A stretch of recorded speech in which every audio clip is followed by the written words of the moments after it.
Rasulullah sallallahu alaihi wasallam telah mengingatkan kita di dalam hadisnya. Kata Rasulullah sallallahu alaihi wasallam, "Inna ahadakum la ya'malu bi'amali ahli al-jannah hatta ma yakunu bainahu wa bainaha illa dhira' fayasbiqu 'alaihi al-kitab fay'amalu bi'amali ahli an-nar fayadkhuluha."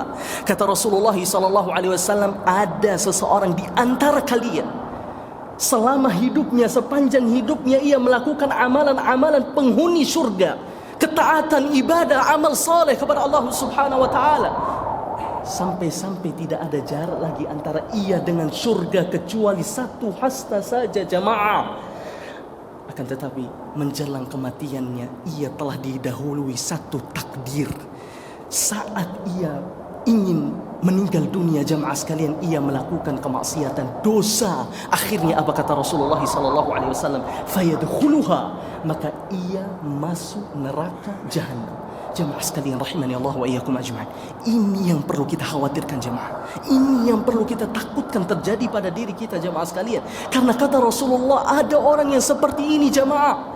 Sepanjang hidupnya, selama hidupnya ia isi dengan ketaatan kepada Allah Subhanahu wa taala. Akan tetapi ia menutup usianya dengan melakukan kemaksiatan, dosa kepada Allah Subhanahu wa taala. Walaupun para ulama kita ketika mereka mensyarah hadis ini, menjelaskan hadis ini, jamaah sekalian, kata mereka, kalau seandainya seorang mukmin itu melakukan ketaatan kepada Allah Subhanahu wa taala, amal saleh, dan amal salehnya itu benar, maka tidak mungkin di akhir hayatnya ia melakukan dosa kepada Allah Subhanahu wa taala. Itu tidak mungkin kata para ulama. Akan tetapi bisa jadi amalan yang ia lakukan, jamaah sekalian, ada masalahnya. Karena di dalam riwayat yang lain kata Rasulullah, fima yabdu linnas, amalan yang ia lakukan, ketaatan yang ia lakukan itu, jamaah sekalian, hanya di hadapan manusia. Masya Allah, manusia mengira ia rajin ibadah, melihat ia rajin ibadah, rajin salat, rajin zikir, rajin membaca Al-Quranul Karim,